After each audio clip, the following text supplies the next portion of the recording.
করিয়া সুন্দর হইয়া আদেশ পালন করিয়া নির্দেশ পালন করিয়া বন্ধু আপনি না কোনো চিন্তা না করে গুরুর আদেশ আপনি শান্তি হলে একমাত্র সেটাই কারো কথা কিছু ভাববে না সে কি বলতে ভাববে না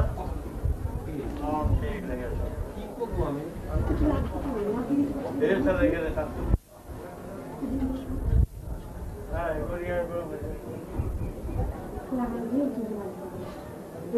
বললাম ওই এগুলো ভালো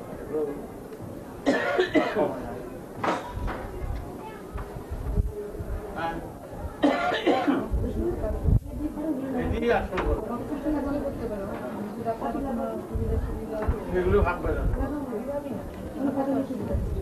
আমার অসুবিধা সুবিধা কিছু আমি সবার প্রথমে কেউ যদি মতপূর্ণ হয় ত্রুটিটা সমান ভাববে না